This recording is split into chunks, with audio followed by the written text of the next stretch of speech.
If you're suffering with tension headaches currently, I'm excited to talk to you in this video because a lot of the conversation that happens around tension headaches is, well, we're really not sure why they're there, so you're probably just going to have to more or less deal with it for the rest of your life. And I'd like to offer a different perspective. So tension headaches, of course, are tight muscles happening between the scalp and the neck. And then that's kind of the end of the conversation usually. It's like, well, we know that there's a lot of tension there. We don't really know why. Let's do the best that we can with it.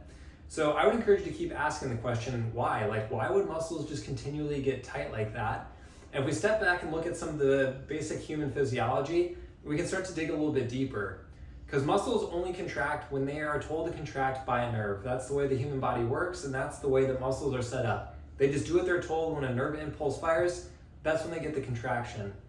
So instead of just looking directly at the muscles, taking one step back and saying, why might a nerve be telling a muscle to contract when it shouldn't, or be contracting way harder than it normally would want to, then we can start to look at this in a little bit more deep level. So nerves themselves, if they get irritated, they start firing harder than they normally would.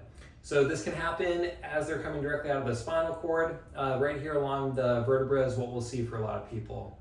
What we also see for a lot of people is that their structure's not in the right position. So the neck's leaning one way or the other, the head's tilting or twisting one way or the other, and then gravity's pulling straight down. And guess what? The nerves usually don't like that because the window that they're operating in is much smaller than what they're used to. So as one leading cause of nerve stress, we see that structure can be right at the top of the list.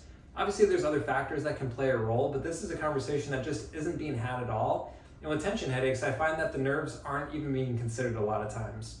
So if you're dealing with tension headaches and you haven't considered that perspective before, I really encourage you to open that playbook because it can open up a world of possibilities and give you a different angle to work on the problem rather than continue to beat your head of being like, hey, how do I force this muscle to relax? Because if the nerve's telling the muscle to contract, it's going to be a losing battle because the muscle is going to do what it's told by the nerves. So again, if you've never talked to anyone about this, or if you'd like to see if there is structural issues going on, please visit our website, click the Book Now button. We can sit down and have a conversation and run that evaluation for you to see how we can help you move forward.